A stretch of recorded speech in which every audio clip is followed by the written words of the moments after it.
여러분, 지난 동영상에서는 제가 에베소 1장 4절에서 5절을 중심으로 하나님은 정말 창세전에 인간 개개인을 선택하시고 택자와 불택자를 예정하셨는가, 저는 여러 가지 성경적인 논리적인 증거들을 내세워서 그것은 절대 아니다 라고 설명하였습니다. 그렇다면 오늘은 조금 자세하게 택자와 불택자를 말할 때 칼빈주의에서는 대표적으로 인용하는 로마서 9장이 있습니다. 거기 등장하는 에서와 야곱, 바루의 이야기를 합니다. 그러면 이 말씀이 정말 택자, 불택자, 천국에 갈 자와 지옥에 갈 자를 미리 예정하신다는 뜻인지, 그게 아니라면 이 말씀은 과연 무엇을 의미하는지 본문을 중심으로 한번 살펴보려고 합니다. 자, 미리 결론을 얘기해 드릴게요. 하나님은 세상을 구원할 구원 사역을 위해 사람을 택하시는 것이지 인간 개개인의 천국 지옥을 미리 결정하고 나누는 분은 아닙니다. 지금부터 그 이유에 대해서 함께 나누겠습니다. 칼빈주의 5대 강령, 일명 앞자리를 따서 튤립이라고 하죠. 그 5대 강령 중에 무조건적인 선택과 제한 속죄가 있습니다. 무조건적인 선택이란 하나님이 창세전에 자기의 기쁘신 뜻대로 인간을 선택 또는 버리셨다는 겁니다. 그리고 제한 속죄란 예수님의 구속사역은 오직 구원에 이르도록 택한 사람에게만 효력을 지닌다. 즉 예수님은 오직 선택자를 위해서 피를 흘리신 것이라고 말합니다. 그리고 이 두 가지 주장에 대해서 에베소 1장 4절에서 5절 그리고 로마서 9장을 인용하면서 강력하게 주장합니다. 이게 대표적인 구절들이죠. 그리고 얼핏 보면 이 구절들이 이 칼빈의 강령들을 강력하게 지지하며 뒷받침하는 것처럼 보입니다. 그러나 저는 지난 동영상에서 에베소 1장의 뜻은 그런 뜻이 아니라고 얘기했습니다. 하나님은 창세전에 인간을 창조할 것과 세상을 만드실 것을 미리 계획하시고 인간을 만드시고 자유주의를 주시면서 만약 인간이 불순종을 한다면 예수 그리스도를 보내서 인간을 위해 죽게 하시고 누구든지 예수를 믿는 자는 그리스도 안에서 선택하시기로 결정하신 것입니다. 그리고 여기에 대해서 제가 많은 설명들을 하였습니다. 자, 지난 시간에 얘기한 것처럼 하나님은 인간을 선택하십니다. 택하십니다. 그러면 오늘은 로마서 9장을 통해 하나님이 왜 인간을 선택하시는지, 그리고 로마서 9장의 토기장의 이야기가 무엇을 의미하는지 한번 설명하고자 합니다. 자, 먼저 하나님이 왜 인간을 선택하시는지 그 이유를 한번 살펴보겠습니다. 하나님이 인간을 선택하시는 이유는 하나님은 전 세계 모든 사람이 구원받기를 원하십니다. 그런데 거기에는 하나님의 계획을 이룰 사역자와 국가가 필요합니다. 도구가 필요한 거죠. 디모데전서 2장 4절에 보니까 하나님은 모든 사람이 구원을 받으며 진리를 아는 데 이르기를 원하시느니라. 베드로후서 3장 9절에 보니까 주의 약속은 어떤 이에 더디다고 생각하는 것 같이 더딘 것이 아니라 오직 너희를 대하여 오래 참으사 아무도 멸망치 않고 다 회개하기에 이르기를 원하시느니라.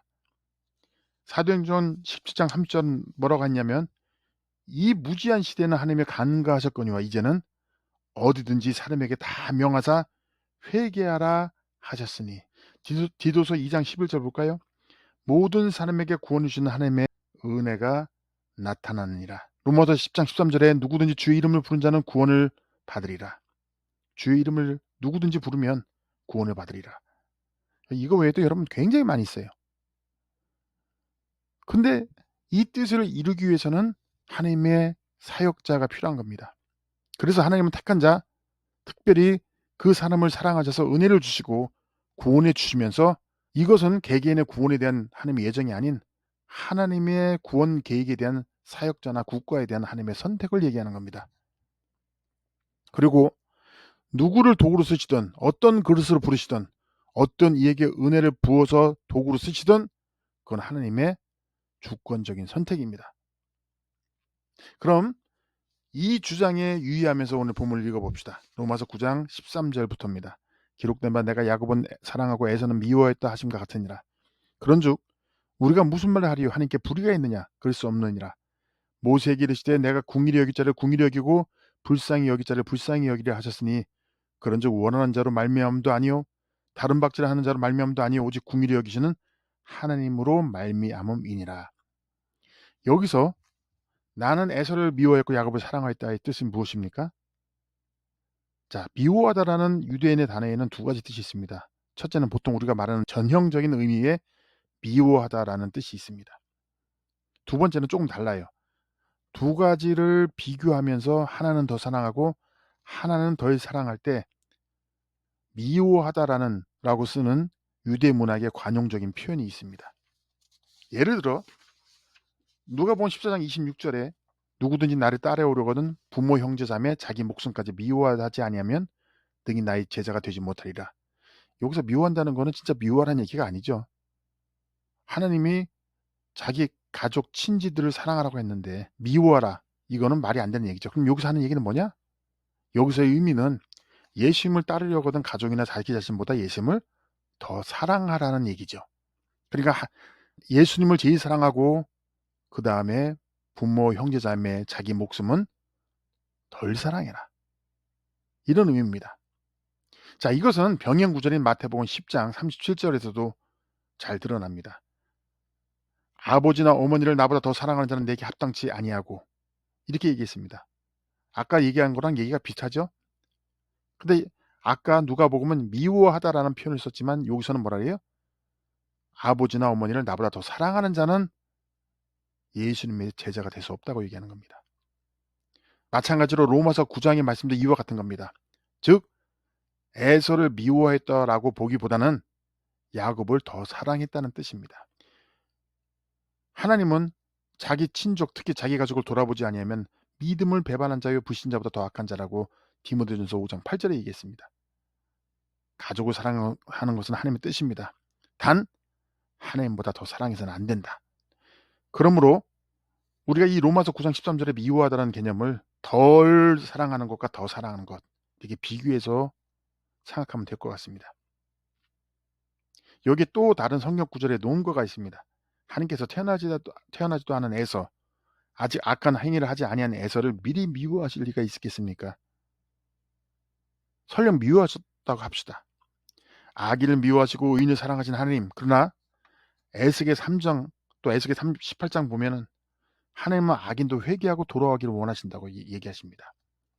그래서 에스겔한테 악인한테 회개하라고 네가 가서 깨우쳐줘라.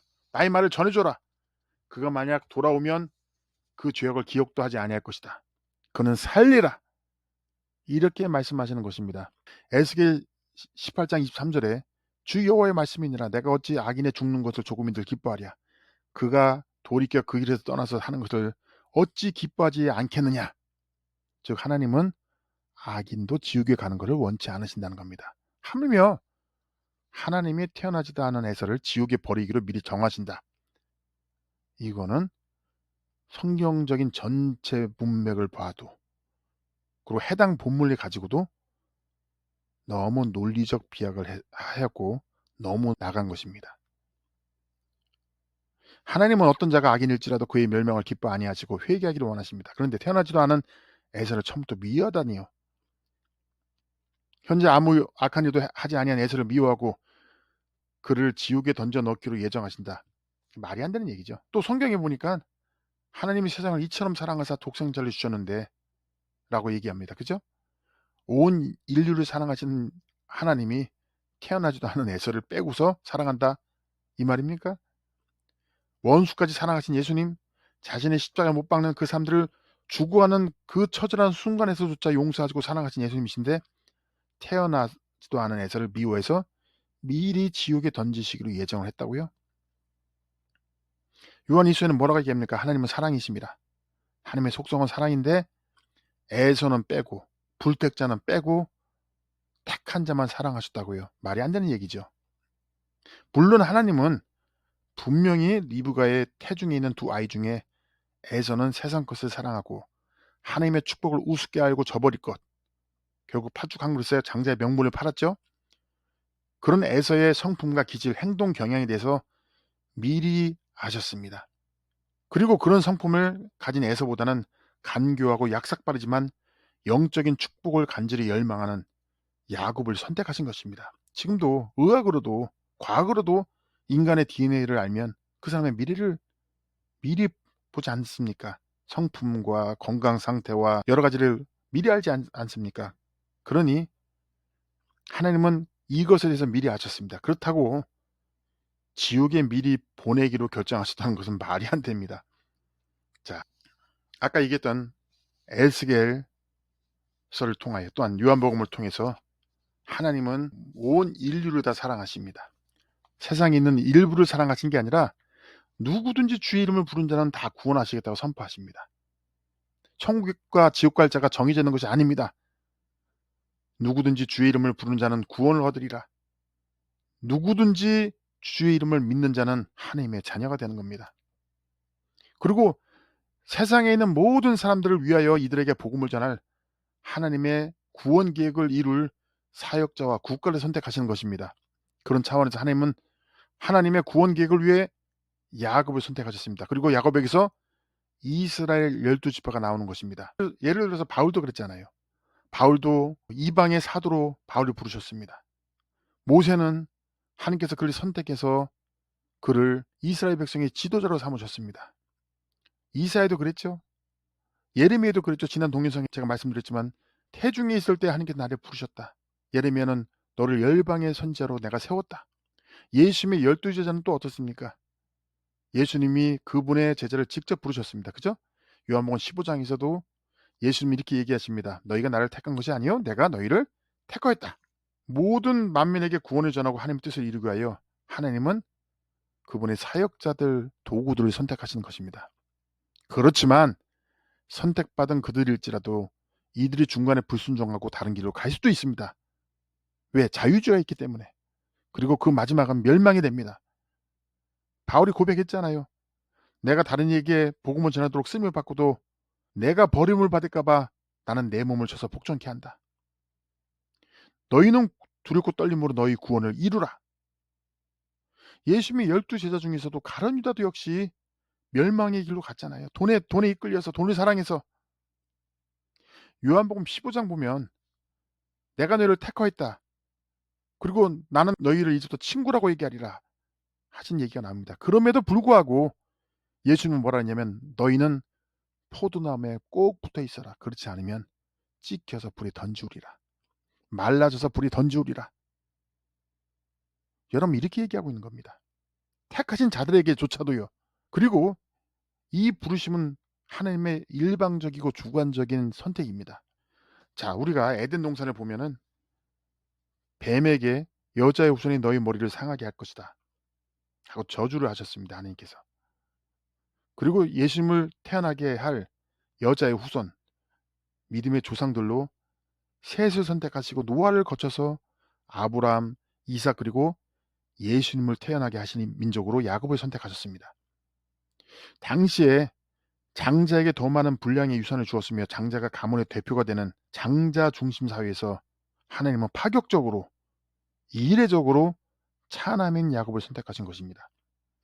하나님의 누구를 부르시던 인간의 문화와 간섭과 관계없이 누구에게 은혜를 주시고 하나님의 사역자로 삼으시던 누구를 택하셔서 하나님의 일꾼으로 쓰시던 그것은 하나님의 주권이요 우리가 왈가왈부할 사항이 아닌 것입니다.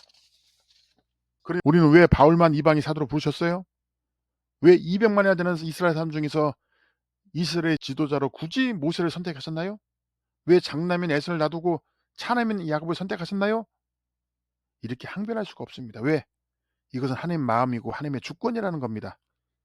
그릇을 만드는 토기장이가 내가 이 사람을 이렇게 쓰겠다고 이렇게 지었는데 웬 다른 그릇들이 거기에 대해서 불평을 하냐 그겁니다. 그렇지만 이렇게 선택한 것 자체가 개개인의 천국과 지옥을 결정한 것은 아니라는 말입니다. 그리고 또 하나는 해석학적인 측면에서 글의 정황과 문맥을 살펴볼 때에 로마서 9장은 사역으로서의 하나님의 선택은 맞지만 칼빈주의가 말하는 개인의 구원과 멸망, 선택과 유기에 대한 글이 절대로 아닙니다. 우리는 로마서 9장에서 왜 바울이 갑자기 에서와 야곱의 이야기를 꺼냈느냐 하는 그 배경에 주목할 필요가 있습니다. 왜 에서와 야곱의 이야기가 등장하고 토기장의 비유가 나왔는지 그 이유와 맥락을 찾아봐야 합니다. 그가 이렇게 말하는 배경에는 이유가 있습니다. 바로 하나님이 왜 이스라엘을 버리시고 파격적으로 이방인을 선택하셨는가에 대한 설명입니다. 로마서 9장 1절부터 찬전에 보면 거기에 대한 상황이 나옵니다. 바울은 9장 1절부터 얘기합니다. 복음에 순종하지 않은 나의 형제들, 내 친족들, 나의 민족들은 어떻게 하나? 난 이들 때문에 너무나 마음이 아프다. 이들의 구원에 대해 나는 큰 근심이 있다. 하나님의 언약의 자손인 이스라엘이 왜 복음을 받아들이지 않고 버림을 받게 되고 왜 엉뚱한 이방인의 구원을 받는가? 이런 충격적인 상황이 하나님의 말씀에 비추어서 과연 합당한 것인가? 이게 맞는 것인가? 라는 것에 대한 바울의 고민과 거기에 대한 설명이 들어있는 것입니다. 그래서 그는 에서와 야곱 그리고 토기장의 비유를 설명하고 있는 것입니다. 여러분, 이스라엘 민족에게는 다음과 같은 자부심이 있었어요.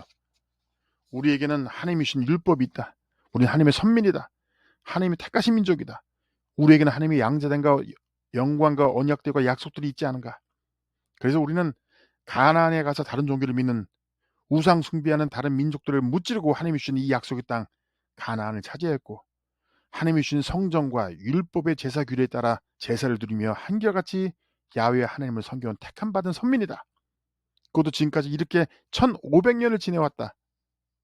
다른 신의 섬기는 이방인들은 우리에게는 개와 같은 존재이며 성정과 불의도 아니고 이들은 구원에서 제외된 사람들이다. 그런데 놀라운 일이 벌어졌습니다. 오순절 성령 강림 후에 갑자기 이방인들이 그리스도 안에서 하나님의 백성이 되었고 하나님의 약속에 참여하는 자가 되었습니다. 단지 그리스도를 믿는다는 이 한 가지 때문에 원래 약속의 대상이었던 이스라엘과 동등한 취급을 받게 된 것입니다. 지금까지 이스라엘 민족은 하나님이 직접 주신 율법과 하나님의 백성이 표신 반드시 받아야 되는 할례, 그리고 하나님의 백성이라는 정체성을 가지고 지금까지 율법을 지키며 살았는데 이게 웬일입니까? 웬 이방인들이 하나님의 백성이 되고 우리와 똑같은 자격으로 차별 없이 주님 나라의 영광스러운 언약의 후계자가 된다는 것이 말이 되겠습니까? 이것은 예수님을 믿는 당시 유대계 기독교인들에게 큰 놀람과 충격, 센세이션을 불러일으켰습니다. 과연 이방인이 우리와 동일하게 하나님의 백성이 되는 것이 옳은 것인가? 그리고 인정한다면 기독교인이 되는 이방인은 반드시 할례를 받아야만 될 것이 아닌가? 그리고 지금까지 우리가 지켜왔던 율법과 제사제도 이런 것들은 어떻게 할 것인가? 하면서 유대인 기독교인들 사이에 율법에 대한 여러 가지 논쟁들이 생겼습니다. 그런 상황에서 거기에 대한 변증으로 로마서가 쓰였고 에베소서가 쓰였고 갈라디아서가 쓰인 것입니다. 그리고 이런 상황을 배경으로 로마서 9장을 읽어야 바울의 설명이 이해가 되는 것입니다. 그래서 여러분이 로마서 9장을 처음부터 보시면 바울이 왜 하나님께서 주권적으로 야곱을 택한 이야기를 설명하는가 하는 그 이유가 보입니다. 즉 하나님의 주권으로 차남인 야곱을 선택한 것처럼 하나님은 모르는 이방인을 선택해서 은혜를 주신 것도 하나님의 주권이 아니냐 하는 것입니다. 야곱을 선택하신 것도 하나님의 주권이고 바로를 진노의 그릇으로 사용하신 것도 하나님의 주권이므로 왜 언약의 민족인 이스라엘의 일부를 버리시고 이방인에게 구원이 들어가게 하셨나? 왜 이스라엘을 놔두고 이방인을 선택하셨느냐? 너희들이 항변한다 할지라도 그것은 하나님 고유의 주권 영역이라는 것입니다. 즉 이스라엘을 바로로 비유했고 야곱을 이방인으로 비유해서 이 상황을 설명하고 있는 것입니다. 그리고 바울은 얘기합니다. 로마서 11장은 통하여서 그렇다고 하나님이 영원히 이 이스라엘을 버리셨냐? 그것은 또 아니다 하는 것입니다. 그렇지만 돌 감람나무였던 너 이방인이 이스라엘의 불순종으로 인해서 참 감람나무인 이스라엘의 접붙임을 받았지만 하나님이 불순종한 원가지도 아끼지 않고 찍어버렸는데 너희가 만약 불순종한다면 너희도 아끼지 아니하시리라. 그러므로 하나님의 인자심에 하나님의 사랑 안에 항상 머물러 있어라. 그렇지 않으면 너희도 찍히는 바 되리라 하고 바울은 경고하고 있는 것입니다. 즉 선택받은 이방인들이여 너희가 하나님의 자녀로 선택받았을지라도 하나님의 자녀가 되었을지라도 높은 마음을 품지 말고 두려워하며 하나님의 사랑 안에서 떠나지 말라 말하고 있는 것입니다. 그러니 로마서 9장의 문맥을 보아서도 이것은 택자는 천국, 돌택자는 지옥이라는 주장과는 아무런 설득력이 없습니다. 관계가 없는 거예요. 자, 그렇다고 한다면 앞에서 설명한 것처럼 택자는 천국이고 불택자는 지옥이 틀리다고 얘기한다면 불택자에 대한 하나님의 심정과 하나님의 계획에 대해서 자세하게 다음 시간에 살펴보도록 하겠습니다.